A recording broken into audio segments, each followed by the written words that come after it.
ನಮಸ್ಕಾರ ಎಲ್ಲರಿಗೂ ಬೊಂಬಾಟ್ ಕಿಚನ್ಗೆ ಸ್ವಾಗತ. ಇಲ್ಲಿ ನಾನು ಬೆಟ್ಟದ ನೆಲ್ಲಿಕಾಯಿನ ಕ್ಯಾಂಡಿ ಅಂದರೆ ಚಾಕ್ಲೇಟ್ ಮಾಡಿದ್ದೆ. ಚಾಕ್ಲೇಟ್ ಅಂದರೆ ಇದು ಮಾಮೂಲಿ ಕ್ಯಾಡ್ಬರಿ ಚಾಕ್ಲೇಟು ಆ ರೀತಿ ಅಲ್ಲ. ಹೆಲ್ದಿಯಾಗಿರುವಂಥ ಮಕ್ಕಳು ಕೂಡ ತಿನ್ಬೋದಾದಂಥ ಒಂದು ಸಿಂಪಲ್ಲಾಗಿ ಮಾಡುವಂಥ ಒಂದು ಬೆಟ್ಟದ ನೆಲ್ಲಿಕಾಯಿಯ ಕ್ಯಾಂಡಿ ಅಥವಾ ಬೆಟ್ಟದ ನೆಲ್ಲಿಕಾಯಿಯ ಒಂದು ಸ್ವೀಟ್ ಅಂತ ಕೂಡ ಹೇಳ್ಬೋದು. ಬನ್ನಿ ಸಿಂಪಲ್ಲಾಗಿ ಹೇಳ್ಬೋದು ಮತ್ತು ಸೂಪರಾಗಿ ಬರುತ್ತೆ. ನಾನು 2 ವಿಧದಲ್ಲಿ ಮಾಡಿದ್ದೀನಿ. ಒಂದು ಬೆಲ್ಲದಲ್ಲಿ ಮತ್ತು ಒಂದು ಸಕ್ಕರೆಯಲ್ಲಿ. ಬೆಲ್ಲದಲ್ಲಿ ಮಾಡಿದ್ರೆ ಆರೋಗ್ಯ ತುಂಬ ಚೆನ್ನಾಗಿರುತ್ತೆ ಅಂತ ತುಂಬ ಜನ ಹೇಳ್ತಾರೆ. ಆದರೆ ತುಂಬ ಡಿಫ್ರೆಂಟಾಗಿರುತ್ತೆ. ಯಾಕಂದರೆ ಸಕ್ಕರೆಯಲ್ಲಿ ಮಾಡಿರೋದು ಬೇರೆ ಥರ ಟೇಸ್ಟ್ ಕೊಡುತ್ತೆ, ಹಾಗೂ ಬೆಲ್ಲದಲ್ಲಿ ಮಾಡಿರೋದು ಬೇರೆ ಥರ ಟೇಸ್ಟ್ ಕೊಡುತ್ತೆ. ಎರಡೂ ರೀತಿ ಕೂಡ ಮಾಡೋದನ್ನು ಒಂದೇ ವಿಡಿಯೋದಲ್ಲಿ ನಾನು ತುಂಬ ಸುಲಭವಾಗಿ ಹೇಳ್ಕೊಡ್ತಿದ್ದೀನಿ. ಹಾಗೂ ಇದನ್ನು ನಾವು ಒಂದು ಡಬ್ಬದಲ್ಲಿ ಹಾಕಿಡೋದ್ರಿಂದ ವರ್ಷಾನುಗಟ್ಟಲೆ ಇದನ್ನು ನಾವು ಯೂಸ್ ಮಾಡ್ಕೋಬೋದು. ಏನೂ ಹಾಳಾಗೋದಿಲ್ಲ. ನಾವು ಹೇಗೆ ಇಡ್ತೀವೋ ಹಾಗೇ ಇರುತ್ತೆ. ಬನ್ನಿ ಹಾಗಾದರೆ ಹೇಗೆ ಮಾಡೋದು ಅಂತ ನೋಡ್ಕೊಂಬರೋಣ. ಇಲ್ಲಿ 2 kgಯಷ್ಟು ಬೆಟ್ಟದ ನೆಲ್ಲಿಕಾಯಿನ ನಾನು ತೊಗೊಂಡಿದ್ದೆ. ಇದರಲ್ಲಿ ನಾನು ಏನು ಮಾಡಿದೆ ಅಂದರೆ, ನಾನು ಒಂದು ವಿಡಿಯೋ ನೋಡಿದ್ದೆ. ಅದರಲ್ಲಿ ಈ ಸಿಪ್ಪೆನ ಈಸಿಯಾಗಿ ತೆಗಿಬೋದು ಅಂತ. ನಾನು ಕೂಡ ಹಾಗೆ ಮಾಡೋಕ್ಕೆ ಹೋದೆ, ಆದರೆ ಬರಲಿಲ್ಲ. ಆ ರೀತಿ ಮಾಡೋಕ್ಕೆ ಹೋಗಬೇಡಿ. ಅದು ಏನಾಯಿತು ಅಂತ ನಿಮಗೂ ಕೂಡ ನಾನು ತೋರಿಸ್ತೀನಿ. ಈ ರೀತಿಯಾಗಿ ನೀವು ಮಾಡೋಕ್ಕೆ ಹೋಗಬೇಡಿ. ನೋಡಿ, ಬೆಟ್ಟದ ನೆಲ್ಲಿಕಾಯಿನ ಕ್ಲೀನಾಗಿ ತೊಳ್ಕೊಂಡು ಹಾಗೂ ಒರೆಸ್ಕೊಂಡು ಇಟ್ಕೊಂಡಿದ್ದೀನಿ. ದೊಡ್ಡ ದೊಡ್ಡ ಗಾತ್ರದಲ್ಲಿದ್ದರೆ ತುಂಬ ಚೆನ್ನಾಗಿರುತ್ತೆ. ನೋಡಿ, ಈ ರೀತಿಯಾಗಿ ಇದನ್ನು ಮಾಡ್ಕೊಳ್ಳಿ. ನಾನು ಮಾಡಿದ ಮಿಸ್ಟೇಕ್ ಏನು ಅಂತ ನಿಮಗೆ ತೋರಿಸ್ತೀನಿ ನೋಡಿ. ನಾನಿಲ್ಲಿ ಒಂದು ಜಿಪ್ ಲಾಕ್ನ ಕವರ್ ತೊಗೊಂಡಿದ್ದೀನಿ. ಇದು ನಾನು ಮೊಬೈಲಲ್ಲಿ ನೋಡಿದ್ದೆ. ಈ ರೀತಿಯಾಗಿ ಇದನ್ನು ನಾನು ಏನು ಮಾಡ್ತೀನಿ ಅಂದರೆ, ಇದರಲ್ಲಿ ಆಗೋವಷ್ಟು ನಾನು ಇದರಲ್ಲಿ ಹಾಕ್ತಾಯಿದ್ದೀನಿ. ನೋಡಿ, ಬೆಟ್ಟದ ನೆಲ್ಲಿಕಾಯಲ್ಲಿ ಹಾಕಿಡ್ತಾಯಿದ್ದೀನಿ. ನಂತರದಲ್ಲಿ ಈ ಟ್ರಿಕ್ ನನಗೆ ಯೂಸ್ ಆಗಿಲ್ಲ, ಇದು ಫ್ಲಾಪ್ ಆಯಿತು. ನಂತರದಲ್ಲಿ ನನ್ನದೇ ವಿಧಾನದಲ್ಲಿ ನಾನು ಮಾಡಿದ್ದೀನಿ. ನೋಡಿ, ಇದು ರಾತ್ರಿಯೆಲ್ಲ ನಾನು ಫ್ರಿಜ್ಜರಲ್ಲಿಟ್ಟು ಮಾರ್ನಿಂಗ್ ಇದನ್ನು ಓಪನ್ ಮಾಡಿದಾಗ ಈ ರೀತಿ ಗಟ್ಟಿಯಾಗಿ ಒಂಥರ ಐಸ್ ಉಂಡೆ ಥರ ಆಗಿತ್ತು. ನಾವು ಕೆಳಗೆ ಬಿಟ್ಟರು ಟಣ್ಣಂತ ಸೌಂಡ್ ಬರೋದು ಆ ರೀತಿಯಾಗಿತ್ತು. ನೋಡಿ, ಅವ್ರು ಹೇಳಿದ ರೀತಿ ಅಂದರೆ ಇದನ್ನು ರಾತ್ರಿಯೆಲ್ಲ ಫ್ರಿಜ್ಜರಲ್ಲಿ ಹಾಕಿ ಇಟ್ಬಿಟ್ಟು ಮಾರ್ನಿಂಗ್ ಅಂದರೆ ಸಿಪ್ಪೆನ ಈಸಿಯಾಗಿ ತೆಗಿಬೋದು ಅಂತ ನಾನು ನೋಡಿದ್ದೆ. ಆ ರೀತಿ ತೆಗಿಯೋಕ್ಕೆ ಹೋದೆ, ಬರಲಿಲ್ಲ. ಒಂದು ಸ್ವಲ್ಪ ಆಯಿತು. ಅದರಲ್ಲೇ ನಾನು ಅದಕ್ಕೆ ಬೆಲ್ಲನ ಹಾಕಿ ನಾನು ಮಾಡಿದ್ದೀನಿ. ಏನು ಬೆಲ್ಲದಲ್ಲಿ ನಾನು ಫಸ್ಟ್ ತೋರಿಸಿದ್ನಲ್ಲ, ಅದು ಇದೇ ರೀತಿ ಸಿಪ್ಪೆ ತೆಗೆದು ಮಾಡಿರುವಂಥದ್ದು. ಆದರೆ ಮಾಡೋಕ್ಕೆ ಆಗಲ್ಲ ಅಂತಲ್ಲ, ಆಗುತ್ತೆ. ಆದರೆ ನಮ್ಮ ಹತ್ರ ಈಗ 2 kg 3 kg ಒಬ್ಬರೇ ಮಾಡ್ತೀನಿ ಅಂದರೆ ತುಂಬ ಟೈಮ್ ತಗೊಳುತ್ತೆ, ಆಗೋದಿಲ್ಲ. ಒಬ್ಬರೇ ಇತ್ತು ಅಂದರೆ ನೋಡಿ, ಈ ರೀತಿಯಾಗಿ ಸಣ್ಣ ಸಣ್ಣ ತೆಳ್ಳಗೆ ಸಿಪ್ಪೆ ಬಂತು. ಬರಲಿಲ್ಲ ಅಂತಲ್ಲ, ಆದರೆ ತುಂಬ ಟೈಮ್ ತಗೊಳುತ್ತೆ. ನಿಮ್ಮ ಹತ್ರ ಅಷ್ಟು ಟೈಮ್ ಇದ್ದರೆ ನೀವು ಖಂಡಿತವಾಗಿ ಇಟ್ಟು ಮಾಡ್ಕೋಬೋದು. ನಾನು ಆದಷ್ಟು ಈ ರೀತಿ ಮಾಡಿಕೊಂಡೆ. ನೋಡಿ, ಈ ರೀತಿ ಸಿಪ್ಪೆನ ತಕ್ಕೊಂಡೆ ನಾನು. ನೋಡಿ, ಸಿಪ್ಪೆ ಎಲ್ಲ ತೆಗೆದ್ಮೇಲೆ ಈ ರೀತಿ ಕಾಣ್ತಾ ಇತ್ತು. ಹಾಗೂ ಈ ಸಿಪ್ಪೆ ಏನಿದೆ, ಸಿಪ್ಪೆ ಒಗೆಯುವಂಥದ್ದಲ್ಲ. ನಾವು ಖಾಲಿ ನೀರಲ್ಲಿ ಇದನ್ನು ಹಾಕಿಬಿಟ್ಟು ನಾವು ಕುದಿಸ್ಬಿಟ್ರೆ ಚೆನ್ನಾಗಿರೋ ಒಂದು ಜ್ಯೂಸ್ ರೆಡಿಯಾಗುತ್ತೆ. ಅದಕ್ಕೆ ಸ್ವಲ್ಪ ಸಕ್ಕರೆ ಅಥವಾ ಬೆಲ್ಲನ ಹಾಕ್ಕೊಂಡು ನಾವು ಕುಡಿಬೋದು. ಆರೋಗ್ಯಕ್ಕೂ ಕೂಡ ತುಂಬ ಒಳ್ಳೆಯದು. ನೋಡಿ, ಈ ರೀತಿ ನಾನು ಮಾಡಿಕೊಂಡೆ. ಆದರೆ ಕಷ್ಟ ಆಯಿತು, ಎಷ್ಟೊಂದು ಮಾಡೋಕ್ಕೆ ನನ್ನ ಹತ್ರ ಆಗಲಿಲ್ಲ. ಆದ್ದರಿಂದ ನನ್ನದೇ ವಿಧಾನದಲ್ಲಿ ನಾನು ಮಾಡಿಕೊಂಡೆ. ನೋಡಿ, ಈ ರೀತಿ ಮಾಡ್ಕೊಂಡಾದಮೇಲೆ ಇದರಲ್ಲಿ ಒಂದು 15-20 ಮಾಡಿದೆ ನಾನು. ಅದನ್ನು ನಾನು ಬೆಲ್ಲದಲ್ಲಿ ಮಾಡಿದ್ದೀನಿ.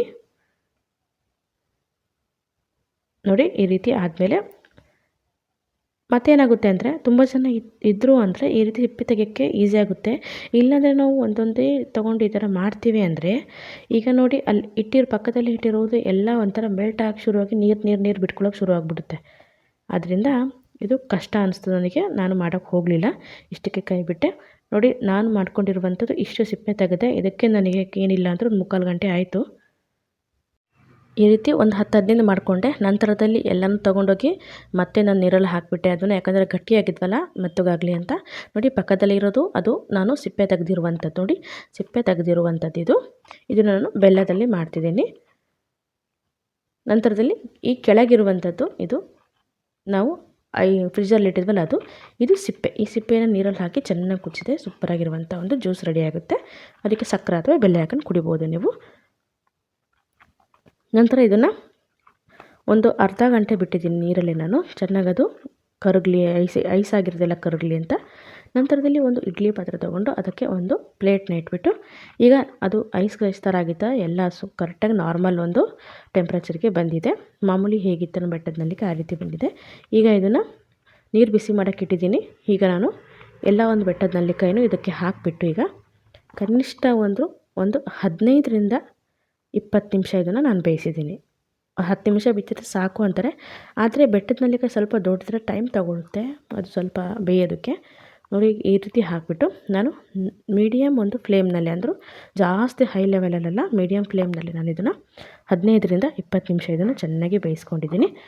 ನಂತರ ಮೇಲ್ಗಡೆ ಇದನ್ನು ನಾನು ಸಿಪ್ಪೆ ತೆಗೆದಿದ್ನಲ್ಲ ಅದನ್ನು ಕೂಡ ಈಗ ಮೇಲ್ಗಡೆನೇ ಹಾಕ್ತಾಯಿದ್ದೀನಿ. ಗೊತ್ತಾಗುತ್ತೆ ನಾವು ಬೆಂದ ಮೇಲೆ ಯಾವ್ದು ಸಿಪ್ಪೆ ತೆಗೆದಿರೋದು ಯಾವುದಿಲ್ಲ ಅಂತ, ಯಾಕಂದರೆ ಸ್ವಲ್ಪ ಇದು ವೈಟ್ ವೈಟ್ ಕಾಣುತ್ತೆ ನಮಗೆ. ನೋಡಿ ಇದನ್ನು ಗಟ್ಟಿ ಇದೆ, ನಾನು ಹಾಗೆ ಇಟ್ಟಿದ್ನಲ್ಲ ಅದರಿಂದ ಸ್ವಲ್ಪ ಗಟ್ಟಿ ಇದೆ ಅದು. ಅದು ನಾರ್ಮಲ್ ಅಕ್ಕಪಕ್ಕದಿರೋದು ನಾರ್ಮಲ್ಲೇ ಇದನ್ನು ಟೆಂಪ್ರೇಚರ್ಗೆ ಬಂದಿದೆ. ನಂತರ ಇದನ್ನು ನಾನು ಮುಚ್ಚಿಬಿಟ್ಟು 15ರಿಂದ 20 ನಿಮಿಷ ಇದು ಬೇಯಿಸ್ಕೊಂಬರ್ತೀನಿ. ಮತ್ತೊಂದು ನಿಮಗೆ ಮೇಯ್ನಾಗಿ ಹೇಳಬೇಕು ಅಂದರೆ, ನೀವು ಯಾವುದೇ ಕಾರಣಕ್ಕೂ ಇದನ್ನು ಒಂದು ಸ್ಟೀಲ್ ಪಾತ್ರೆ ಅಥವಾ ನಮ್ಮ ಯಾವುದೇ ಒಂದು ನಾನ್ ಸ್ಟಿಕ್ ಪಾತ್ರೆನ ಇದಕ್ಕೆ ಬಳಸಬೇಡಿ. ಯಾಕೆ ಅಂದರೆ ಕಲೆ ಬಿದ್ದುಬಿಡುತ್ತೆ, ಹೋಗೋದೇ ಇಲ್ಲ ಕಲೆ. ನನ್ನ ಹತ್ರ ಕಲೆ ಹೇಗೆ ಬಿತ್ತು ಅಂತಲೂ ಕೂಡ ನಾನು ತೋರಿಸ್ತೀನಿ. ನೋಡಿ ಒಂದು 15ರಿಂದ 20 ನಿಮಿಷ ಆಗಿದೆ. ಈಗ ಚೆನ್ನಾಗಿ ಬೆಂದಿದೆ ಕೂಡ. ನೋಡಿ ಒಂದು ಕಡ್ಡಿ ಹಾಕಿ ನಾನು ನೋಡ್ತಾ ಇದ್ದೀನಿ, ಕರೆಕ್ಟಾಗಿ ಅದು ಮೆತ್ತಗಾಗಿದೆ. ಇಷ್ಟಾದರೆ ಸಾಕು. ಇದನ್ನು ನಾನು ಪ್ಲೇಟನ್ನು ತಗೊಳ್ತಾ ಇದ್ದೀನಿ. ನೋಡಿ ಆದಷ್ಟು ಇದಕ್ಕೆ ನಾವು ಮನೆಯಲ್ಲಿ ಯೂಸ್ ಮಾಡುವಂಥ ಪಾತ್ರೆನ ಬಳಸಬೇಡಿ, ಪ್ಲಾಸ್ಟಿಕ್ ಒಂದು ಪಾತ್ರೆಗಳನ್ನು ಬಳಸಿ. ಏನು ಕಲೆ ಆದರೆ ಹೋಗೋದೇ ಇಲ್ಲ.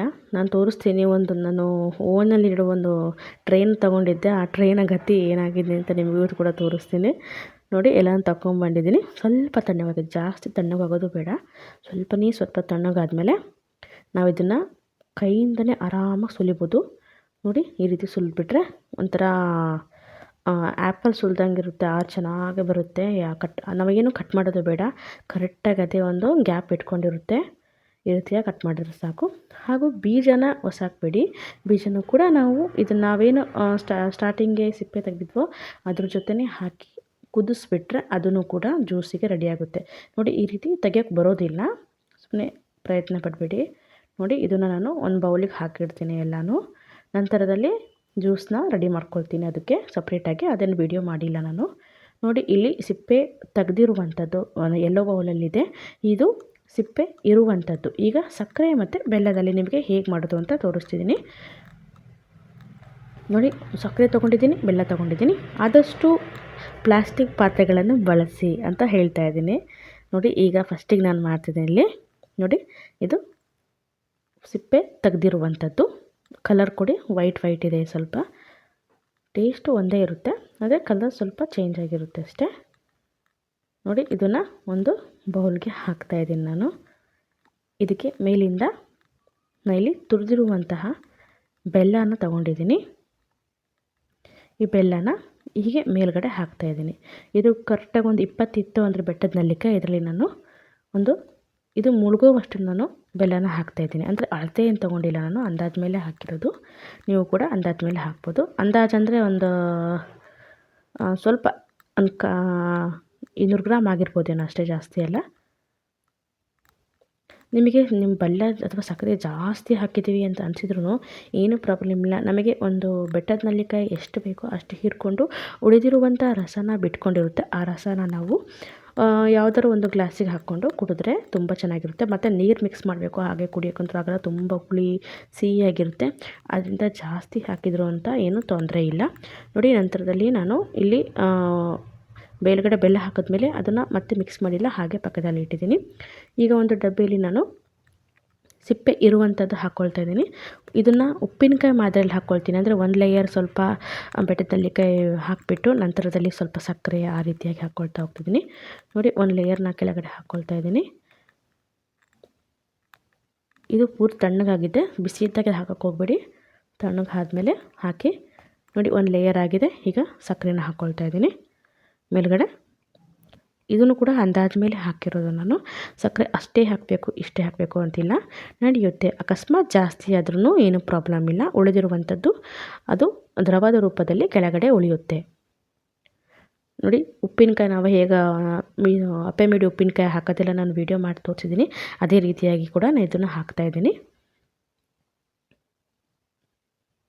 ನೋಡಿ ಈ ರೀತಿಯಾಗಿ ಲೇಯರ್ ಹಾಕಿದರೆ ಚೆನ್ನಾಗಿ ಸಕ್ಕರೆ ಹೀರ್ಕೊಳ್ಳುತ್ತೆ ಅಂತಷ್ಟೇ. ನಿಮಗೆ ಇಷ್ಟ ಬಂದಾಗ ಹಾಕ್ಬೋದು, ಹೀಗೆ ಹಾಕಬೇಕು ಹಾಗೆ ಹಾಕಬೇಕು ಅಂತಿಲ್ಲ. ನಾನು ಈ ಥರ ಹಾಕಿಬಿಟ್ಟು ಮತ್ತು ಅದನ್ನು ಮಿಕ್ಸ್ ಮಾಡೋದಿಲ್ಲ. ಇದನ್ನು ನಾನು 2 ದಿನಗಳ ಕಾಲ ಹೀಗೆ ಇಡ್ತೀನಿ. ಅಂದರೆ ಒಂದು ದಿನ ಇವತ್ತು ಮಧ್ಯಾಹ್ನ ಹಾಕಿದ್ರಿ ಅಂದರೆ ನೀವು ಇದನ್ನು ಮಾರನೇ ದಿನ ಮಧ್ಯಾಹ್ನದವರೆಗೂ ಇದನ್ನು ಅಲ್ಲಾಡಿಸ್ಬಾರ್ದು. ನಂತರದಲ್ಲಿ ಸ್ವಲ್ಪ ಇದು ಮೇಲೆ ಕೆಳಗೆ ಮಿಕ್ಸ್ ಮಾಡಬೇಕು. ನೀವು ಮಜ್ಜಿಗೆ ಮೆಣಸು ಎಲ್ಲ ಹಾಕಿದಾಗ ನೀವು ಮಾಡ್ತೀರಾ ಗೊತ್ತಿರುತ್ತಲ್ವ, ಮಜ್ಜಿಗೆ ಎಲ್ಲ ನೆನೆಸಿ ಹಾಕಿದಾಗ ನೀವು ಮಾರನೇ ದಿನ ಮಧ್ಯ ಮಧ್ಯದಲ್ಲಿ ಸ್ವಲ್ಪ ಇದನ್ನು ಮಿಕ್ಸ್ ಮಾಡ್ತಾ ಇರ್ತೀರ. ಅದೇ ರೀತಿಯಾಗಿ ಇದನ್ನು 2 ದಿನಗಳ ಕಾಲ ಇದನ್ನು ಮಾಡಬೇಕಾಗುತ್ತೆ. ನೋಡಿ, ಇಲ್ಲಿ ಸಕ್ಕರೆನ ಎಲ್ಲ ಹಾಕಿಬಿಟ್ಟು ಇದನ್ನು ಮುಚ್ಚಳ ಮುಚ್ಚಿ ನಾನು ಏನೂ ಮಾಡ್ತೇನೆ ಹಾಗೆ ಇಡ್ತಿದ್ದೀನಿ. ನೋಡಿ, ಇದನ್ನು ಇಷ್ಟ ಆಗಿದೆ. ಈಗ ಬೆಲ್ಲದ್ದು ಮತ್ತು ಸಕ್ಕರೆದು ಎರಡೂ ರೆಡಿಯಾಗಿದೆ. ತುಂಬ ಟೇಸ್ಟಿಯಾಗಿರುತ್ತೆ. ಮಕ್ಕಳು ಕೂಡ ಇಷ್ಟಪಟ್ಟು ತಿಂತಾರೆ. 1 ವರ್ಷ ಇರುತ್ತೆ ಅಂತ ಹೇಳೋಕ್ಕಾಗಲ್ಲ, ಯಾಕಂದರೆ ಅಷ್ಟು ಬೇಗನೆ ಖಾಲಿಯಾಗಿಬಿಡುತ್ತೆ ಇದು. ನೀವು ಇಟ್ಟರೆ 1 ವರ್ಷ 2 ವರ್ಷ ಆರಾಮಾಗಿ ಇಡ್ಬೋದು. ಅಷ್ಟು ದಿನಗಳ ಕಾಲ ಇಡೋಕ್ಕಾಗೋದಿಲ್ಲ, ಯಾಕಂದರೆ ಕ್ರೇವಿಂಗ್ಸ್ ಬಂದಾಗ ಒಂದೊಂದೇ ಬಾಯಲ್ಲಿ ಹಾಕ್ಕೊಂಡ್ರೆ ತುಂಬ ಚೆನ್ನಾಗಿರುತ್ತೆ. ನೋಡಿ, ಮುಚ್ಚಳ ಮುಚ್ಚಿದ್ದೀನಿ. ಇದನ್ನು ಪಕ್ಕದಲ್ಲಿಡ್ತೀನಿ. ನಂತರ ನೋಡಿ, ಇದು 2 ದಿನ ಆಗಿದೆ. ಅಂದರೆ ಈಗ 14ನೇ ತಾರೀಕಿಗೆ ನೀವು ಸಕ್ಕರೆಯಲ್ಲಿ ಹಾಕಿದ್ರಿ ಅಂದರೆ 15ನೇ ತಾರೀಕು ಫುಲ್ ಬಿಡಬೇಕು. 16ನೇ ತಾರೀಕು ಮಧ್ಯಾಹ್ನ ಇದನ್ನು ಓಪನ್ ಮಾಡ್ತಾ ಇದ್ದೀನಿ. ನಿಮಗೆ ಕರೆಕ್ಟಾಗಿ ಗೊತ್ತಾಗಲಿ ಅಂತ ನಾನು ಈಗ ಡೇಟ್ನ ಇದರಲ್ಲಿ ಹೇಳ್ತಾ ಇದ್ದೀನಿ. 14ಕ್ಕೆ ಹಾಕಿರೋದು, 15 ಫುಲ್ ಬಿಡಬೇಕು. ಮಧ್ಯದಲ್ಲಿ ಸ್ವಲ್ಪ ಮಿಕ್ಸ್ ಮಾಡ್ತಾ 16ನೇ ತಾರೀಕು ಮಧ್ಯಾಹ್ನ ಅಷ್ಟಕ್ಕೆ ನೋಡಿ ಈ ರೀತಿಯಾಗಿ ಬೆಲ್ಲದ್ದು ಈ ರೀತಿ ನೀರು ಬಿಡ್ಕೊಂಡಿದೆ, ಸಕ್ಕರೆದು ಕೂಡ ಈ ರೀತಿಯಾಗಿ ನೀರು ಬಿಡ್ಕೊಂಡಿದೆ. ಈಗ ಇದಕ್ಕೆ ಮೇಯ್ನಾಗಿ ಒಂದು ಇಂಗ್ರೀಡಿಯೆಂಟ್ ಹಾಕ್ತೀನಿ. ಅದರಿಂದ ನಮ್ಮ ಕ್ಯಾಂಡಿ ತುಂಬ ಸೂಪರಾಗಿ ಬರುತ್ತೆ. ನೋಡಿ, ಇದು ಬೆಲ್ಲದ್ದು ಕಲರ್ ಕೂಡ ಎಷ್ಟು ಚೆನ್ನಾಗಿ ಬಂದಿದೆ. ಆರ್ಟಿಫಿಷಿಯಲ್ ಕಲರ್ ಕೂಡ ಇದಕ್ಕೆ ಆ್ಯಡ್ ಮಾಡಿಲ್ಲ. ನೋಡಿ ಎಷ್ಟು ಚೆನ್ನಾಗಿ ಜ್ಯೂಸಿಯಾಗಿ ಬಂದಿದೆ. ಈ ಜ್ಯೂಸ್ ಎಲ್ಲ ನಾವು ಶರ್ಬತ್ತು ಅಥವಾ ನೀವೇನಂತೀರ ಜ್ಯೂಸ್ ಮಾಡ್ಕೊಂಡು ಇದನ್ನು ಕುಡಿಬೋದು. ತುಂಬ ಚೆನ್ನಾಗಿರುತ್ತೆ. ಹಾಗೂ ಸಕ್ಕರೆ ಇದು ನೋಡಿ, ಇದನ್ನು ಕೂಡ ನಾನು ಬೇರೆ ಸ್ಪೂನ್ನ ಯೂಸ್ ಮಾಡ್ತಾಯಿದ್ದೀನಿ. ನನಗೆ ಅನಿಸಿದ ಮಟ್ಟದಲ್ಲಿ ಇದು ಸ್ಪೂನ್ ನನಗೆ ಏನೂ ಆಗಲಿಲ್ಲ, ಅಂದರೆ ಸ್ಟೀಲಿಂದು ಪಾತ್ರೆ ಏನೂ ಆಗಲಿಲ್ಲ. ಆದರೆ ನಾನು ಇಲ್ಲಿ ಒಂದು ಪಾತ್ರೆ ಬಳಸಿದ್ದೆ, ಅದು ಫುಲ್ ಕಪ್ಪಾಗಿ ಹೋಗ್ಬಿಟ್ಟಿದೆ, ಒಂಥರ ವೈಟ್ ಆಗಿ ಹೋಗ್ಬಿಟ್ಟಿದೆ. ತೋರಿಸ್ತೀನಿ ಅದು ಕೂಡ ಹೇಗಾಗಿದೆ ಅಂತ. ಅದರಿಂದ ನಾನು ಸಜೆಸ್ಟ್ ಮಾಡೋದು, ಆದ್ದರಿಂದ ಇಲ್ಲಿ ಪ್ಲಾಸ್ಟಿಕ್ ಚಮಚಗಳು, ಪ್ಲಾಸ್ಟಿಕ್ ಪಾತ್ರೆಗಳನ್ನೇ ಉಪಯೋಗ ಮಾಡಿ ನೀವು. ಇಲ್ಲಾಂದರೆ ಗಾಜಿನ ಪಾತ್ರೆಯನ್ನು ಯೂಸ್ ಮಾಡ್ಕೋಬೋದು, ತುಂಬ ಚೆನ್ನಾಗಿರುತ್ತೆ. ನೋಡಿ, ಈಗ ಮೇಲೆ ಕೆಳಗೆ ಮಾಡ್ತಾಯಿದ್ದೀನಿ. ಚೆನ್ನಾಗಿ ಸಕ್ಕರೆ ಹಿಡ್ಕೊಂಡಿದೆ. ಈಗ ಸ್ವೀಟಾಗಿದೆ ಎರಡೂ ಕೂಡ. ನನಗೆ ಬೆಲ್ಲದ್ದು ಮತ್ತು ಸಕ್ಕರೆ ಇದೆ, ಇದರಲ್ಲಿ ಬೆಲ್ಲ ತುಂಬ ಇಷ್ಟ ಆಯಿತು. ತುಂಬ ಚೆನ್ನಾಗಿದೆ ಬೆಲ್ಲದ್ದು ಟೇಸ್ಟ್, ತುಂಬ ಚೆನ್ನಾಗಿ ಕೊಡ್ತಾಯಿದೆ ಬೆಲ್ಲದ್ದು. ಬೇಕಾದ್ರೆ ಎರಡೂ ಕೂಡ ನೀವು ಮಾಡಿ ನೋಡ್ಕೊಳ್ಳಿ, ಎರಡೂ ಕೂಡ ತುಂಬ ಚೆನ್ನಾಗಿದೆ. ನಂತರದಲ್ಲಿ ಇದಕ್ಕೆ ಮೇಯ್ನಾಗಿ ಇಂಗ್ರೀಡಿಯೆಂಟ್ಸ್ ಹೇಳಿದ್ನಲ್ಲ, ಇದಕ್ಕೆ ನಾನು ಹಾಕ್ತಾಯಿದ್ದೀನಿ ಇಲ್ಲಿ. ಏನಂತ ಗೆಸ್ ಮಾಡಿ ನೋಡೋಣ. ಇದಕ್ಕೆ ಕೆಲವೊಬ್ಬರು ಶುಂಠಿ ಕೂಡ ಹಾಕ್ತಾರೆ, ಪೆಪ್ಪರ್ ಪೌಡ್ರು ಅದೆಲ್ಲ ಹಾಕ್ತಾರೆ. ನಾನು ಅಂಥದ್ದೇನೂ ಹಾಕಿಲ್ಲ, ಸಿಂಪಲಾಗಿ. ಯಾಕೆಂದರೆ ಶುಂಠಿ ಎಲ್ಲ ಹಾಕಿಬಿಟ್ರೆ ತುಂಬ ಸ್ವಲ್ಪ ಖಾರ ಅನಿಸ್ಬಿಡುತ್ತೆ, ತಿನ್ನೋದಿಲ್ಲ ಮಕ್ಕಳು ಅಂತ. ನಾನು ಇದಕ್ಕೆ ಸಿಂಪಲಾಗಿ ಏನು ಮಾಡಿದ್ದೀನಿ ಅಂದರೆ, ಈ 2 ಲಿಂಬೆ ಹಣ್ಣನ್ನು ನಾನು ತೊಗೊಂಡಿದ್ದೀನಿ. 2 ಲಿಂಬೆ ಹಣ್ಣು ತೊಗೊಂಡ್ಬಿಟ್ಟು ಅದರಲ್ಲಿ ರಸನ ಹಿಂಡ್ಕೊಂಡ್ಬಂದಿದ್ದೀನಿ. ನೋಡಿ, 2 ಲಿಂಬೆ ಹಣ್ಣಿನ ರಸ ಅಂದರೆ ಬೀಜನ ತೆಗೆದುಬಿಟ್ಟು ರಸ ತೊಗೊಂಡಿದ್ದೀನಿ.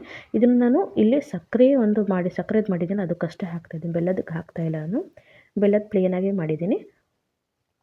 ನೋಡಿ, ಇದನ್ನು ಹಾಕ್ತಾಯಿದ್ದೀನಿ ಮೇಲಿಂದ ಲಿಂಬೆ ರಸನ ಹಾಕಿಬಿಟ್ಟು ಮಿಕ್ಸ್ ಮಾಡಿಬಿಟ್ಟು ಇದನ್ನು ಮತ್ತು 1 ದಿನ ಇದನ್ನು ಹಾಗೆ ಬಿಡಬೇಕಾಗುತ್ತೆ. ನೆನಪಿರಲಿ, ನೀವು ಒಂದು ಸಕ್ಕರೆಗೆ ನೀವು ಹಾಕ್ತಿರಲ್ಲ, ಆವಾಗೇ ನೀವು ಲಿಂಬೆಹಣ್ಣು ರಸ ಹಾಕಕ್ಕೆ ಹೋಗ್ಬೇಡಿ, ಯಾಕಂದರೆ ಸಕ್ಕರೆ ಚೆನ್ನಾಗಿ ಹೀರ್ಕೊಳ್ಳೋದಿಲ್ಲ. ನೀವು ನಾನು ಹೇಳಿದ್ನಲ್ಲ, 14ನೇ ತಾರೀಕು ನೀವು ಸಕ್ಕರೆಯಲ್ಲಿ ಹಾಕಿದ್ರಿ ಅಂದರೆ 17ನೇ ತಾರೀಕು ಬಿಟ್ಟುಬಿಟ್ಟು 16ನೇ ತಾರೀಕು ಮಧ್ಯಾಹ್ನ ನಾವು ಇದನ್ನು ಓಪನ್ ಮಾಡಿದಾಗ ಮಿಕ್ಸ್ ಮಾಡಿಬಿಟ್ಟು ಇಲ್ಲಿ ಲಿಂಬೆಹಣ್ಣಿನ ರಸನ ಹಾಕ್ತಾಯಿದ್ದೀನಿ. ನಂತರದಲ್ಲಿ ಲಿಂಬೆಹಣ್ಣಿನ ರಸ ಹಾಕಿದ್ಮೇಲೂ ನಂತರ 1 ದಿನ ಇದನ್ನು ಬಿಟ್ಟರೆ ಸಾಕಾಗುತ್ತೆ. ತುಂಬ ಚೆನ್ನಾಗಿರುತ್ತೆ. ಹಾಗೂ ಒಂದೇ ದಿನ ಬಿಡಿ, ಜಾಸ್ತಿ ದಿನ ಬಿಡೋಕೆ ಹೋಗ್ಬಿಡಿ, ಇಲ್ಲಾಂದರೆ ಒಂಥರ ಗ್ಯಾಸ್ ತುಂಬಿ ಒಂಥರ ಗುಳ್ಳೆ ಬಂದಿರುತ್ತೆ.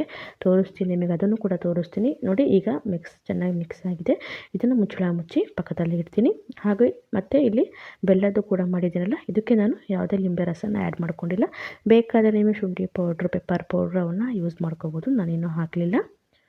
ನೋಡಿ, ಕಲರ್ ಕೂಡ ಎಷ್ಟು ಚೆನ್ನಾಗಿ ಬಂದಿದೆ. ನೋಡೋಕ್ಕೂ ಕೂಡ ಒಂಥರ ಸಣ್ಣವರಿದ್ದಾಗ ಶುಂಠಿ ಪೆಪ್ಪರ್ಮೆಂಟ್ ಅಂತ ಒಂದು ಬರೋದು ನೋಡಿರ್ಬೋದು ನೀವೆಲ್ಲ, ಅದು ಒಂಥರ ಆರೆಂಜ್ ಥರ ಬರೋದು, ಆ ಥರ. ನೋಡಿ, ಮುಚ್ಚಳ ಮುಚ್ಚಿ ಇಟ್ಟಿದ್ದೀನಿ. ನಂತರದಲ್ಲಿ ಮಾರನೇ ದಿನ, ಟೋಟಲಾಗಿ 4 ದಿನ ಆಯ್ತು. ಈಗ ನೋಡಿ, ಈ ರೀತಿಯಾಗಿ ನೊರೆ ಬಂದ್ಬಿಡುತ್ತೆ. ಇದೇನೇ ತುಂಬ ಒಂಥರ ನಾವು ಸೋಡಾ ಎಲ್ಲ ಕುಡಿತೀವಲ್ಲ, ಆ ರೀತಿಯಾಗಿರುತ್ತೆ. ನಾವು ನೀರಲ್ಲಿ ಮಿಕ್ಸ್ ಮಾಡ್ಕೊಂಡ್ಬಿಟ್ರೆ ಒಂಥರ ಬುರುಗ್ ಪಟ್. ನಾವು ಏನೋ ಇಲ್ಲ ಸ್ವಲ್ಪ ನೀರಿಗೆ ಹಾಕಿದಾಗ ಹೇಗೆ ನೊರೆ ಬರುತ್ತೋ ಆ ರೀತಿಯಾಗಿ ಬರುತ್ತೆ. ತುಂಬ ಚೆನ್ನಾಗಿದೆ, ಹೆಲ್ದಿ ಕೂಡ.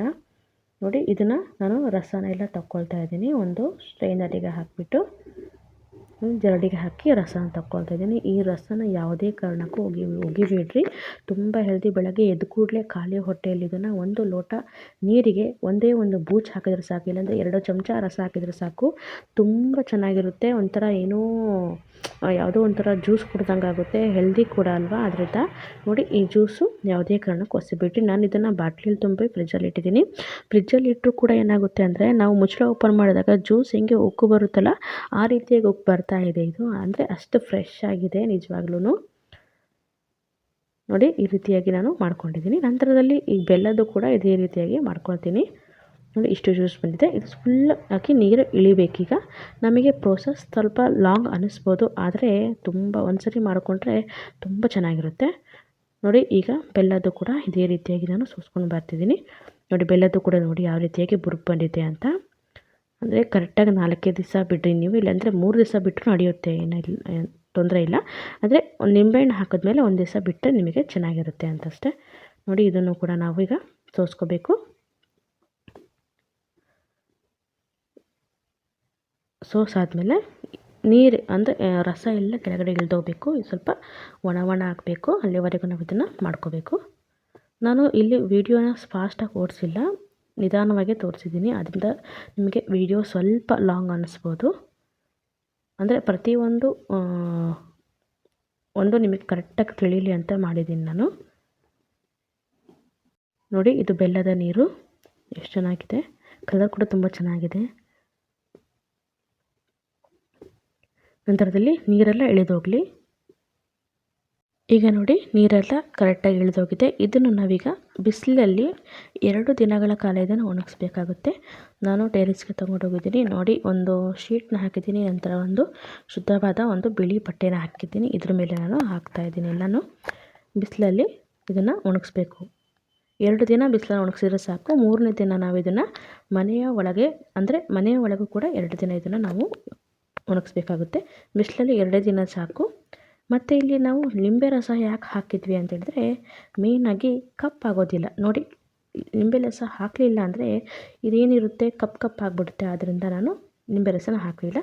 ನಾನು ಬಿಸಿಲಿಗೆ ಒಣಗಿಸ್ಕೊಂಡಿದ್ದೀನಿ. ನಂತರ ನೋಡಿ, ರಸನ ಈ ರೀತಿಯಾಗಿ ತುಂಬಿಟ್ಟಿದ್ದೀನಿ. ನೋಡಿ, ಎಷ್ಟು ಚೆನ್ನಾಗಿ ಬುರುಕು ಬಂದಿದೆ. ಉಳಿದಿರೋ ರಸನ ನಮಗೆ ಏನು ಮಾಡ್ತೀನಿ, ಹೇಗೆ ಮಾಡ್ತೀನಿ ಅಂತ ತೋರಿಸ್ತೀನಿ. ನೋಡಿ, ಇಷ್ಟು ರಸ ಇಲ್ಲಿ ನಾನು ಉಳಿಸ್ಕೊಂಡಿದ್ದೀನಿ. ಇದನ್ನು ಒಂದು ಗ್ಲಾಸಿಗೆ ಹಾಕ್ಕೊಳ್ತಾ ಇದ್ದೀನಿ. ಇಷ್ಟೊಂದು ಹಾಕಿಬಿಟ್ರೆ ಜಾಸ್ತಿ ಆಗುತ್ತೆ. ಒಂದು ಸರಿ ಹಾಕ್ಕೊಂಡೆ ನಾನು, ಆದರೆ ಹುಳಿ ಅನ್ನಿಸ್ಬಿಡುತ್ತೆ. ಸ್ವಲ್ಪ ಕಡಿಮೆ ಹಾಕ್ಕೊಳ್ಳಿ. ನಂತರ ಇದಕ್ಕೆ ಸ್ವಲ್ಪ ನೀರನ್ನು ಮಿಕ್ಸ್ ಮಾಡ್ಕೊಳ್ಳಿ. ಇಷ್ಟೇ. ಮತ್ತು ಇದಕ್ಕೆ ಸಕ್ಕರೆ ಏನು ಮಿಕ್ಸ್ ಮಾಡಬೇಕು ಅಂತಲೇ ಇಲ್ಲ. ಕುಡಿದ್ರೆ ಆಯಿತು. ಪಾಪ ಒಂಥರ ಸ್ಪ್ರೈಟು ಎಲ್ಲ ಕುಡಿದಾಗ ಹೇಗೆ ಅನಿಸುತ್ತೋ ಅದೇ ರೀತಿಯಾಗಿ ಫೀಲ್ ಕೊಡುತ್ತೆ ಇದು ಕೂಡ. ನೋಡಿ, ಮತ್ತೊಂದು ಇಂಪಾರ್ಟೆಂಟ್ ಏನಂದರೆ, ನೀವು ಒಣಗಿಸ್ತಿರಲ್ಲ, ಅದು ಸಕ್ಕರೆ ಪಾಕ ಆಗಿರೋದ್ರಿಂದ, ಅಂದರೆ ಅಂಟಂಟಾಗಿರೋದ್ರಿಂದ ಮತ್ತು ಧೂಳು ಬೇಗ ಕೂತ್ಕೊಳ್ಳುತ್ತೆ. ಆದ್ದರಿಂದ ನೀವು ಒಣಗಿಸಿದ ಮೇಲೆ ಮೇಲ್ಗಡೆ ಈ ರೀತಿ ತೆಳ್ಳವಾಗಿರುವಂಥ ಬಟ್ಟೆನ ಮುಚ್ಚಬೇಕಾಗುತ್ತೆ. ನೋಡಿ, ಈ ರೀತಿ ಅಗದಿ ತೆಳ್ಳವಾಗಿರುವಂಥ ಬಟ್ಟೆನ ಮುಚ್ಚಿ. ಹೇಳಿದ್ನಲ್ಲ, ಓವನ್ನ ಒಂದು ಪ್ಲೇಟ್ ಬಳಸಿದ್ದೆ ಅಂತ ಈ ರೀತಿಯಾಗಿ ಕಲೆ ಕುಂತ್ಬಿಟ್ಟಿದೆ. ಆ ಕಲೆ ಹೋಗ್ತಾನೆ ಇಲ್ಲ. ಆದ್ದರಿಂದ ಹೇಳ್ತಿರೋದು ನಾನು, ಪ್ಲಾಸ್ಟಿಕ್ ಪಾತ್ರೆಗಳನ್ನು ಬಳಸಿ ಅಂತ. ನೋಡಿ, ನಂತರದಲ್ಲಿ ಬಿಸಿಲಲ್ಲಿ 2 ದಿವಸ ಒಣಗಿಸ್ಕೊಂಡ್ಬಂದಿದ್ದೀನಿ. ಅಂದರೆ 1 ದಿವಸ 2 ದಿವಸ ಇದನ್ನು ಬಿಸಿಲಲ್ಲಿ ಚೆನ್ನಾಗಿ ಒಣಗಿಸುವಾಗ ಮೇಲ್ಗಡೆಯಿಂದ ಒಂದು ಬಟ್ಟೆನ ಮುಚ್ಚಿಬಿಟ್ಟು ನಾವು ಒಣಗಿಸ್ಬೇಕಾಗುತ್ತೆ. ನೋಡಿ, ಚೆನ್ನಾಗಿ ಡ್ರೈ ಆಗಿದೆ. ಅಂದರೆ ಸ್ವಲ್ಪ ಅಂಟಿದೆ ಅಷ್ಟೇ, ಜಾಸ್ತಿ ಅಂಟಿಲ್ಲ. ಈಗ ಇದನ್ನು ಮನೆಯ ಒಳಗೆ ನಾವು ಇದನ್ನು ಒಂದು ಪೇಪರಲ್ಲಿ ಅಥವಾ ಬಟ್ಟೆ ಮೇಲೆ ಇದನ್ನು ಒಣಗಿಸ್ಕೋಬೋದು. ನೋಡಿ, 2 ದಿವಸ ಮತ್ತೆ ಆದಮೇಲೆ ಟೋಟಲ್ 4 ದಿವಸ. 2 ದಿವಸ ಬಿಸಿಲಲ್ಲಿ, 2 ದಿವಸ ಇದರಲ್ಲಿ ನೆರಳಲ್ಲಿ ಒಣಗಿಸಾದ್ಮೇಲೆ ಈ ರೀತಿ ನೋಡಿ, ಈ ರೀತಿಯಾಗಿದೆ. ಜಾಸ್ತಿ ನಮಗೆ ನಾರಾಗಿರಬಾರ್ದು. ಯಾಕಂದರೆ ಮೆತ್ತಗೆ ಇದ್ರೇ ಚೆನ್ನಾಗಿ ತಿನ್ನೋಕ್ಕಾಗುತ್ತೆ. ಜಾಸ್ತಿ ಗಟ್ಟಿ ಆಗಬಾರ್ದು. ನಾನಿಲ್ಲಿ ಎರಡನ್ನೂ ಮಿಕ್ಸ್ ಮಾಡಿಕೊಂಡು ಒಣಗಿಸ್ಕೊಂಡಿದ್ದೀನಿ. ನಂತರದಲ್ಲಿ ಬೇರೆ ಮಾಡ್ಬೋದು ಈಸಿಯಾಗಿ ಅಂತ. ಯಾಕಂದರೆ ಇಲ್ಲಿ ಅಂಟು ಇಲ್ವಲ್ಲ, ಅದರ ಸಪ್ರೇಟಾಗಿ ಚೆನ್ನಾಗಿರುತ್ತೆ. ನೋಡಿ, 2 ದಿವಸ ಆಗಿದೆ ಅಲ್ವಾ. ನಂತರದಲ್ಲಿ ನೋಡಿ, ಈ ರೀತಿಯಾಗಿ ನಮಗೆ ಕ್ಯಾಂಡಿ ರೆಡಿಯಾಗಿದೆ. ಇದಕ್ಕೆ ಈಗ ಮೇಯ್ನಾಗಿ ಒಂದು ಇಂಗ್ರೀಡಿಯೆಂಟ್ಸ್ ಹಾಕೋಣ. ಸಿಂಪಲ್ ಇಂಗ್ರೀಡಿಯೆಂಟ್ಸ್, ಜಾಸ್ತಿ ಏನಿಲ್ಲ. ನೋಡಿ, ಈ ರೀತಿಯಾಗಿ ಇದು ಮೆತ್ತಗಿರಬೇಕು. ನೋಡಿ, ಇಲ್ಲಿ ಬೆಲ್ಲದ್ದು ಆಲ್ಮೋಸ್ಟ್ ಇಲ್ಲಿ ಮನೆಯಲ್ಲಿ ಒಣಗಿಸ್ದಾಗೇ ತುಂಬ ಖಾಲಿ ಆಗಿಬಿಟ್ಟಿದೆ. ತಿಂದು ಹೋಗ್ತಾ ಬರ್ತಾ ಒಂದೊಂದು ಬಾಯಲ್ಲಿ ಹಾಕ್ಕೊಂಡು ಖಾಲಿಯಾಗಿದೆ. ಮತ್ತು ಇಲ್ಲಿ ನಾನು ಸಕ್ಕರೆ ತೊಗೊಂಡಿದ್ದೀನಿ. ಸಕ್ಕರೆ ಪೌಡ್ರ್ ಮಾಡ್ಕೊಂಡಿದ್ದೀನಿ. ಈ ಸಕ್ಕರೆ ಪೌಡ್ರನ್ನ ಇಲ್ಲಿ ನಾನು ಸಕ್ಕರೆಯಲ್ಲಿ ಮಾಡಿರುವಂಥ ಕ್ಯಾಂಡಿ ಇದೆಯಲ್ಲ, ಅದಕ್ಕೆ ನಾನು ಹಾಕ್ತಾಯಿದ್ದೀನಿ. ಬಟ್ ಅದನ್ನು ಅಲ್ಲಿ ಕೈಗೆ ಮೇಲಿಂದ ಈ ರೀತಿ ಉದುರಿಸ್ಕೊಳ್ತಾ ಇದ್ದೀನಿ. ಇದಕ್ಕೆ ಸಕ್ಕರೆ ನಿಮಗೆ ಜಾಸ್ತಿ ಪೌಡ್ರ್ ಜಾಸ್ತಿ ಹಾಕಿದ್ರು ಅಂದರೂ ಏನೂ ತೊಂದರೆ ಇಲ್ಲ. ಎಷ್ಟು ಬೇಕೋ ಅಷ್ಟು ಚೆನ್ನಾಗಿ ಅದು ಹಿಡ್ಕೊಳ್ಳುತ್ತೆ ಕ್ಯಾಂಡಿ ಅಂದರೆ ಬೆಟ್ಟದ ನೆಲ್ಲಿಕಾಯಿ. ಉಳಿದಿರುವಂಥದ್ದು ಕೆಳಗಿರುತ್ತೆ, ಅದನ್ನು ನಾವು ಜ್ಯೂಸಿಗೆ ಹಾಕ್ಕೋಬೋದು. ನೋಡಿ ಈ ರೀತಿಯಾಗಿ ಮಿಕ್ಸ್ ಮಾಡ್ಕೊಳ್ಳೋಣ. ನೋಡಿ ನೀವು ಅಂಗಡಿಯಲ್ಲೆಲ್ಲ ತಿಂದಿರ್ಬೋದು, ಪ್ಯಾಕೆಟಲ್ಲಿ ಬರುತ್ತೆ ಅಲ್ವಾ ಬೆಟ್ಟದ ನೆಲ್ಲಿಕಾಯಿ. ಸ್ವಲ್ಪನೇ ಸ್ವಲ್ಪ ಇರುತ್ತೆ. ಅವರು 100 ಗ್ರಾಮಿಗೆ 30 ರೂಪಾಯಿ, 40 ರೂಪಾಯಿ, 50 ರೂಪಾಯಿ ಎಲ್ಲ ಹೇಳ್ತಾರೆ. ಅದು ಎರಡು ಕಡಿಮೆ ಅಂದರೆ ಒಂದು 15-20 ಇರ್ತವೆ ಅಷ್ಟೇ ಅದರಲ್ಲಿ. ನೆನಪಿಲ್ಲ ನನಗೆ ಎಷ್ಟು ಅಂತ. ಒಟ್ಟು ನಾನು ಒಂದು 60 ರೂಪಾಯಿದೇನೋ ತಂದಿದ್ದು ನೆನಪಿದೆ. ಒಂದು 15 ಜನ ಇದ್ವು ಅದರಲ್ಲಿ ಅಷ್ಟೇ. ನೋಡಿ ಈ ರೀತಿಯಾಗಿ ಮಿಕ್ಸ್ ಮಾಡಿಕೊಂಡು ಇದನ್ನು ನಾವು ಡಬ್ಬಿಯಲ್ಲಿ ಹಾಕಿಡಬೇಕು. 1 ವರ್ಷ ಇಟ್ಟರು ಏನೂ ಆಗೋದಿಲ್ಲ. ತುಂಬ ಚೆನ್ನಾಗಿರುತ್ತೆ, ಹೆಲ್ದಿ ಕೂಡ. ಹಾಗೂ ಇದನ್ನು ಮಕ್ಕಳು ಟಿಫನ್ ಬಾಕ್ಸಿಗೆ ಕೂಡ ಹಾಕಿ ಕಳಿಸ್ಬೋದು. ಅಂದರೆ ಪಕ್ಕದಲ್ಲಿ ನಂಚ್ಕೊಳ್ಳಿಕ್ಕೆ ಉಪ್ಪಿನಕಾಯಿ ಇದ್ದಾಗ ಇದನ್ನು ಕ್ಯಾಂಡಿ ಥರ ಮಕ್ಕಳು ಕೂಡ ತಿಂತಾರೆ. ಹೆಲ್ದಿಯಾಗಿರೋದ್ರಿಂದ ತುಂಬ ಆರೋಗ್ಯಕ್ಕೆ ಉಪಯೋಗವಾಗಿದೆ. ನೋಡಿ ಈ ಸಕ್ಕರೆನ ನಾವು ಜ್ಯೂಸ್ ಮಾಡ್ತೀವಲ್ಲ ಅದಕ್ಕೆ ಉಪಯೋಗಿಸ್ಕೊಬೋದು. ಅಂದರೆ ಒಗೆಯೋ ಅವಶ್ಯಕತೆ ಇಲ್ಲ. ಜಾಸ್ತಿ ಆಯಿತು ಅಂಥೇಳಿ ಎಷ್ಟು ಬೇಕೋ ಅಷ್ಟು ಹಾಕಿದರೆ ಸಾಕಾಗುತ್ತೆ. ನೋಡಿ ಈಗ ಎಲ್ಲ ಒಂದು ಬೆಟ್ಟದ ನೆಲ್ಲಿಕಾಯನ್ನು ಚೆನ್ನಾಗಿ ಸಕ್ಕರೆ ಕೂಡ ಹೀರ್ಕೊಂಡಿದೆ, ಮೇಲುಗಡೆ ಸಕ್ಕರೆ ಕೂಡ ಚೆನ್ನಾಗಿ ಹತ್ಕೊಂಡಿದೆ. ನೋಡಿ ಈ ರೀತಿಯಾಗಿ ವೈಟಾಗಿ ಕಾಣ್ತಾ ಇದೆಯಲ್ಲ, ಇದನ್ನು ನಾವು ಡಬ್ಬೆಯಲ್ಲಿ ತುಂಬಿಡ್ಬೋದು. ಈಗ ರೆಡಿಯಾಗಿದೆ ನೋಡಿ. ಯಾವ ರೀತಿಯಾಗಿ ಜಾಸ್ತಿ ಒಣಗಿಸಿದ್ರೆ ಏನಾಗುತ್ತೆ ಅಂದರೆ ತುಂಬ ಗಟ್ಟಿ ನಾರಾಗಿಬಿಡುತ್ತೆ, ಜಗಿಯೋಕ್ಕಾಗೋದಿಲ್ಲ. ಇಷ್ಟೇ ಒಂದು ಲೆವೆಲಲ್ಲಿ ನಾವು ಒಣಗಿಸ್ಕೊಂಡ್ರೆ ಚೆನ್ನಾಗಿ ಜಗಿದು ಕೂಡ ತಿನ್ಬೋದು. ನೋಡಿ ಇದು ರೆಡಿಯಾಗಿದೆ. ಉಳಿದಿರೋ ಸಕ್ಕರೆನ ನಾವು ಬೇರೆ ಒಂದು ಜ್ಯೂಸ್ಗಳಿಗೆ ಉಪಯೋಗಿಸ್ಕೋಬೋದು. ನಂತರದಲ್ಲಿ ಬೆಲ್ಲದಕ್ಕೆ ನಾನು ಏನು ಮಾಡಿದ್ದೀನಿ ಅಂದರೆ, ಬೆಲ್ಲನ ನಾನು ಇಲ್ಲಿ ಮನೆಯಲ್ಲೇ ತುರಿದ್ರೆ ಏನಾಗುತ್ತೆ, ಅದು ಪೌಡ್ರ್ ಥರ ಆಗೋದಿಲ್ಲ, ಮತ್ತು ಅಂಟಾಗ್ಬಿಡುತ್ತೆ. ಅದರಿಂದ ನಾನು ಅಂಗಡಿಯಿಂದ ಆರ್ಗಾನಿಕ್ ಬೆಲ್ಲ ಅಂದರೆ ಆರ್ಗಾನಿಕ್ ಪುಡಿ ಬೆಲ್ಲನ ತರಿಸಿದ್ದೆ, ಅದನ್ನು ಹಾಕ್ತಾಯಿದ್ದೀನಿ. ನೀವು ಹಾಕದೇ ಕೂಡ ಇಡ್ಬೋದು, ಏನು ತೊಂದರೆ ಇಲ್ಲ. ಆದರೆ ಹಾಕಿದರೆ ತುಂಬ ಒಳ್ಳೆಯದು, ತುಂಬ ಚೆನ್ನಾಗಿ ಟೇಸ್ಟ್ ಕೊಡುತ್ತೆ ಒಂಥರ. ನೋಡಿ ಇದನ್ನು ನಾನು ಪಕ್ಕದಲ್ಲೇ ಇಡ್ತಿದ್ದೀನಿ. ನೋಡಿ ಎಷ್ಟು ಚೆನ್ನಾಗಿ ರೆಡಿಯಾಗಿದೆ ಕೂಡ, ಚೆನ್ನಾಗಿ ಕೂಡ ಕಾಣ್ತಾ ಇದೆ, ಟೇಸ್ಟ್ ಕೂಡ ತುಂಬ ಚೆನ್ನಾಗಿದೆ. ಈಗ ಬೆಲ್ಲದ ತೊಗೊಳ್ತಾ ಇದ್ದೀನಿ. ಬೆಲ್ಲದ ನೋಡಿ ಇದನ್ನು ಕೂಡ ಚೆನ್ನಾಗಿ ಒಣಗಿದೆ. ಇಲ್ಲಿ ನಾನು ಆರ್ಗ್ಯಾನಿಕ್ ಬೆಲ್ಲ ಹೇಳಿದ್ನಲ್ಲ ಅದನ್ನು ತೊಗೊಂಡಿದ್ದೀನಿ. ಇದನ್ನು ಮೇಲುಗಡೆ ಉದುರಿಸ್ತಿದ್ದೀನಿ. ಈಗ ನನಗೆ ಇಲ್ಲಿ ಸ್ಟೀಲಿನ ಪಾತ್ರೆ ಯೂಸ್ ಮಾಡಿದ್ದೆ, ಅದರಿಂದ ನನಗೆ ಕಪ್ ಆಗಲಿಲ್ಲ. ನೋಡಿ ಬೆಲ್ಲದ ಪೌಡ್ರ್ ಇದು, ಅಂಗಡಿಯಿಂದ ತಂದಿರುವಂಥದ್ದು. ಮನೆಯಲ್ಲಿ ತುರಿದು ಹಾಕಿದ್ರೆ ಏನು ಅಂಟಾಗುತ್ತೆ, ಅದು ಅದರಿಂದ ನಾನು ಅಂಗಡಿಯಿಂದ ತೊಗೊಂಡು ಹಾಕಿದ್ದೀನಿ. ಇದೇನು ಅಂಟಾಗಿಲ್ಲ, ಹೇಗೆ ಹಾಕಿದ್ವು ಹಾಗೇನೇ ಇದೆ. ನೋಡಿ ಮಿಕ್ಸ್ ಮಾಡಿಬಿಟ್ಟು ಇದನ್ನು ಸಪ್ರೇಟಾಗಿ 2 ಡಬ್ಬಿಗಳಲ್ಲಿ ತುಂಬಿಡ್ತಾ ಇದ್ದೀನಿ ನಾನು. ನೋಡಿ ಚೆನ್ನಾಗಿ ಮಿಕ್ಸ್ ಮಾಡ್ಕೊಳ್ಳಿ. ಮಿಕ್ಸ್ ಆದಮೇಲೆ ಡಬ್ಬದಲ್ಲಿ ತೆಗೆದಿಟ್ಟರೆ ನಮ್ಮ ಆಮ್ಲಾ ಕ್ಯಾಂಡಿ ಅಂದರೆ ಬೆಟ್ಟದ ನೆಲ್ಲಿಕಾಯಿಯ ಕ್ಯಾಂಡಿ ಸೂಪರಾಗಿ ಹೆಲ್ದಿಯಾಗಿ ಮನೆಯಲ್ಲಿ ರೆಡಿಯಾಗಿದೆ. ಈಗ ಬೆಟ್ಟದ ನೆಲ್ಲಿಕಾಯಿ ಸೀಸನ್ ಆಗಿರೋದ್ರಿಂದ ನೀವು ಕೂಡ ಮನೆಯಲ್ಲಿ ಮಾಡ್ಕೋಬೋದು. ಇದು ನಿಮಗೆ ಡಿಸೆಂಬರ್, ಜನವರಿಯಲ್ಲಿ ಯಥೇಚ್ಛವಾಗಿ ಸಿಗುತ್ತೆ. ಆ ಒಂದು ಅವಧಿಯಲ್ಲಿ ನಾನು ಈ ವಿಡಿಯೋ ಮಾಡ್ತಿರೋದು ಜನವರಿಯಲ್ಲಿ. ನೀವು ಯಾವ ಒಂದು ತಿಂಗಳಿನಲ್ಲಿ ಅಥವಾ ಯಾವ ವರ್ಷದಲ್ಲಿ ನೀವು ಇದನ್ನು ವಿಡಿಯೋ ನೋಡ್ತಿದ್ದೀರ ಅಂತ ಕಮೆಂಟ್ ಮೂಲಕ ನನಗೆ ಖಂಡಿತವಾಗಿಯೂ ತಿಳಿಸಿ ಅಂತ ನಾನು ನಿಮ್ಮಲ್ಲಿ ಕೇಳ್ಕೊಳ್ತಾ ಇದ್ದೀನಿ. ನೋಡಿ ಕ್ಯಾಂಡಿ ನಿಮಗೆ ಒಂದು ಮುರಿದು ಕೂಡ ತೋರಿಸ್ತೀನಿ ಯಾವ ರೀತಿಯಾಗಿ ಆಗಿದೆ ಅಂತ. ಸಕ್ಕರೆ ಕ್ಯಾಂಡಿ ನೋಡಿ ಈ ರೀತಿಯಾಗಿ ಒಂಥರ ಚಿಂಗಮ್ ರೀತಿಯಾಗಿ ಆಗಿದೆ. ತುಂಬ ಚೆನ್ನಾಗಿ ಜ್ಯೂಸಿಯಾಗಿದೆ, ಬಾಯಲ್ಲಿ ಹಾಕ್ಕೊಂಡ್ರೆ ಚೆನ್ನಾಗಿ ಜಗಿಬೋದು, ಹಾಗೂ ಹೆಲ್ದಿ ಕೂಡ ಆಗಿದೆ. ನೋಡಿ ಹಾಕ್ಕೊಂಡ್ರೆ ತುಂಬ ಸೂಪರಾಗಿದೆ. ಅದೇ ರೀತಿ ಬೆಲ್ಲದ ಕೂಡ ರೆಡಿ ಮಾಡ್ಕೊಂಡಿದ್ದೀನಿ. ಹಾಗೂ ಇಲ್ಲಿ ಸಕ್ಕರೆ ಸ್ವಲ್ಪ ಕ್ವಾಂಟಿಟಿ ಜಾಸ್ತಿ ಇದೆಯಲ್ಲ, ಅದರಿಂದ ನಾನು ಸ್ವಲ್ಪ ದೊಡ್ಡ ಕಂಟೈನರ್ನ ತೊಗೊಂಡಿದ್ದೀನಿ. ಈಗ ಇದನ್ನು ಇದರಲ್ಲಿ ಹಾಕಿಡ್ತಿದ್ದೀನಿ. ನೋಡಿ ಕಟಕಟ ಅಂತ ಸೌಂಡ್ ಬರುತ್ತೆ ಈಗ ಹಾಕುವಾಗ. ಅಂದರೆ ತುಂಬ ಗಟ್ಟಿಯಾಗಿ ಒಣಗಿಸ್ಬೇಡ್ರಿ ಹೇಳ್ದಂಗೆ. ಈ ರೀತಿಯಾಗಿ ಒಂಥರ ಮೆತ್ತಗಿದ್ರೆ ತಿನ್ನೋಕ್ಕೆ ಚೆನ್ನಾಗಿ. ಅಂದರೆ ಹಲ್ಲಿಲ್ದವರು ಸಹ ಇದನ್ನು ಬಾಯಲ್ಲೇ ಹಾಕ್ಕೊಂಡು ಚಿಪ್ಬೋದು, ಚೆನ್ನಾಗಿರುತ್ತೆ. ಅದು ಬಾಯಲ್ಲಿ ಹಾಕ್ಕೊಂಡು ಮೆತ್ತಗಾಗ್ಬಿಡುತ್ತೆ ನಂತರದಲ್ಲಿ. ಏನು ತೊಂದರೆ ಇಲ್ಲ, ಕಡಿಬೇಕು ಅಂತಿಲ್ಲ. ನೋಡಿ ಈ ರೀತಿಯಾಗಿ ಡಬ್ಬದಲ್ಲಿ ತುಂಬಿಟ್ಟೆ. ಉಳಿದ ಸಕ್ಕರೆನ ನಾವು ಇದಕ್ಕೆ ನಾನು ಹೇಳಿದ್ದನ್ನು ಜ್ಯೂಸಿಗೆ ಯೂಸ್ ಮಾಡ್ಕೋಬೋದು. ನಾನು ಹೇಳಿದ ಟ್ರಿಕ್ಕಲ್ಲಿ ನೀವು ಮಾಡಿಕೊಂಡ್ರೆ ನಿಜವಾಗ್ಲೂ ನಿಮಗೂ ಕೂಡ ಇದೇ ರೀತಿಯಾಗಿ ನೀವು ಮಾಡ್ಕೋಬೋದು. ನಮ್ಮ ಮನೆಯಲ್ಲಿ ಎಲ್ಲರಿಗೂ ತುಂಬ ಇಷ್ಟ ಆಯಿತು. ನನ್ನ ಮಗನೂ ಕೂಡ ಅವನು ತಿಂತಾ ಇದ್ದಾನೆ, ಅವನಿಗೂ ಇಷ್ಟ ಆಗಿದೆ. ಅವನಿಗೆ ಸಕ್ಕರೆಗಿಂತ ಬೆಲ್ಲ ತುಂಬ ಇಷ್ಟ ಆಗಿದೆ, ನಿಜವಾಗ್ಲೂ ಹೇಳಬೇಕು ಅಂದರೆ ಸುಳ್ಳು ಹೇಳ್ತಿಲ್ಲ. ನನಗೆ ಎರಡೂ ಇಷ್ಟ ಆಗಿದೆ, ನಮ್ಮ ಮನೆಯವರಿಗೆ ಎರಡೂ ಇಷ್ಟ ಆಗಿದೆ. ಆದರೆ ಎರಡೂ ನೋಡೋಣ ಅಂತ ಎರಡೂ ಒಂದ್ಸರಿ ಮಾಡಿದ್ದೆ. ನನಗೆ ಬೆಲ್ಲದ್ದು ಮಾಡೋದು ಅಷ್ಟು ಐಡಿಯಾ ಇಲ್ಲ. ನನ್ನೊಬ್ಬರು ಫ್ರೆಂಡ್ ಇದ್ದರು, ಅವರು ಬೆಲ್ಲದ್ದು ಒಂದ್ಸರಿ ಮಾಡಿ ನೋಡಿರಿ ಅಂತ ಹೇಳಿದರು. ಅದರಿಂದ ಬೆಲ್ಲದ್ದು ಮಾಡಿದ್ರೆ ನನಗೆ ಬೆಲ್ಲದ್ದೇ ತುಂಬ ಇಷ್ಟ ಆಯಿತು ನಿಜವಾಗ್ಲೂ ಹೇಳಬೇಕು ಅಂದರೆ. ನೋಡಿ ಸಕ್ಕರೆ ಉಳಿದಿದೆಯಲ್ಲ, ಅದನ್ನು ಪಕ್ಕದಲ್ಲೇ ಇಡ್ತಾಯಿದ್ದೀನಿ. ನಂತರ ಬೆಲ್ಲದ್ದು ಸಹ ಒಂದು ಸಣ್ಣ ಡಬ್ಬಿಯಲ್ಲಿ ಹಾಕಿಡ್ತೀನಿ ನಾನು. ನೋಡಿ ಬೆಲ್ಲದ್ದು ಈ ಡಬ್ಬಿಯಲ್ಲಿ ಹಾಕಿಡ್ತಾಯಿದ್ದೀನಿ. ಮತ್ತೇನಂದರೆ ಏರ್ ಟೈಟ್ ಕಂಟೈನರ್ನ ತೊಗೋಬೇಕು. ಅಂದರೆ ಮುಚ್ಚಳ ಗಟ್ಟಿಯಾಗಿ ಇದಕ್ಕೆ ಹಾಕಿಡಬೇಕು. ಸ್ವಲ್ಪ ಇದರಲ್ಲಿ ಗಾಳಿ ಹೋಯಿತು ಅಂದ್ರೂ ಏನಾಗುತ್ತೆ ಅಂದರೆ ಮೆತ್ತಗಾಗ್ಬಿಡುತ್ತೆ, ನೀರು ಬಿಟ್ಕೊಂಡ್ಬಿಡುತ್ತೆ. ನೀರಂದರೆ ಒಂಥರ ಸಕ್ಕರೆ ಸಕ್ಕರೆ ಬಿಟ್ಕೊಂಡ್ಬಿಡುತ್ತೆ. ಆದ್ದರಿಂದ ಎಷ್ಟು ಗಟ್ಟಿಯಾಗಿ ನಾವು ಮುಚ್ಚಳ ಹಾಕ್ತೀವೋ, ನಾವು ಹೇಗೆ ಇಟ್ಟಿರ್ತೀವೋ ಹಾಗೇ ಇರುತ್ತೆ ಅದು. ನೋಡಿ ನೀವು ಕೂಡ ಈ ರೀತಿಯಾಗಿ ಮನೆಯಲ್ಲೇ ಮಾಡ್ಕೋಬೋದು. ಹಾಗೂ ನಮ್ಮ ಒಂದು ಚಾನಲ್ನ ಯಾರ್ಯಾರು ನೋಡ್ತಿದ್ದಾರೆ ಅದು ಸಬ್ಸ್ಕ್ರೈಬ್ ಮಾಡ್ಕೊಳ್ಳಿ, ಲೈಕ್ ಮತ್ತು ಶೇರ್ ಮಾಡಿ. ನೋಡಿ ಬೆಲ್ಲದ್ದು ಕೂಡ ಒಂದು ನಿಮಗೆ ಮುರಿದು ತೋರಿಸ್ತೀನಿ ನೋಡಿ. ಇದನ್ನು ಕೂಡ ತುಂಬ ಚೆನ್ನಾಗಿದೆ. ಇದಕ್ಕೆ ಬೇಕಾದರೆ ನೀವು ಏಲಕ್ಕಿ ಪೌಡ್ರು, ಶುಂಠಿ ಪೌಡ್ರು, ಪೆಪ್ಪರ್ ಪೌಡ್ರು ಕೂಡ ಹಾಕ್ಕೋಬೋದು. ಅದನ್ನು ಕೂಡ ತುಂಬ ಚೆನ್ನಾಗಿ ಟೇಸ್ಟ್ ಕೊಡುತ್ತೆ. ನಿಮಗೆ ಇಷ್ಟ ಇತ್ತು ಅಂದರೆ ಇದಕ್ಕೆ ನೀವು ಹಾಕ್ಕೋಬೋದು. ನೋಡಿ ಗಟ್ಟಿ ಮುಚ್ಚಳ ಹಾಕಿದ್ದನ್ನು ನಾನು ಮುಚ್ಚಿಡ್ತಾಯಿದ್ದೀನಿ. ಈ ರೀತಿಯಾಗಿ ಎರಡೂ ಕೂಡ. ಇದಕ್ಕೆ ಸ್ವಲ್ಪ ತಿರುಗುವಂಥ ಮುಚ್ಚಳನ ತೊಗೊಳ್ಳಿ. ಯಾಕಂದರೆ ಮೇಲಿಂದ ಟಪ್ಪನಂಗೆ ಟೈಟ್ ಮಾಡೋ ಮುಚ್ಚಳ ಸ್ವಲ್ಪ ಗಾಳಿ ಹೋಗುತ್ತೆ. ಆದ್ದರಿಂದ ಈ ರೀತಿಯಾಗಿ ತಿರುಗುವಂಥ ಮುಚ್ಚಳನೇ ಹಾಕ್ಕೊಂಡ್ರೆ ಚೆನ್ನಾಗಿ. ಹಾಗೂ ನಮ್ಮ ವಿಡಿಯೋ ನೋಡಿದ್ದಕ್ಕೆ ಥ್ಯಾಂಕ್ ಯು. Bye bye.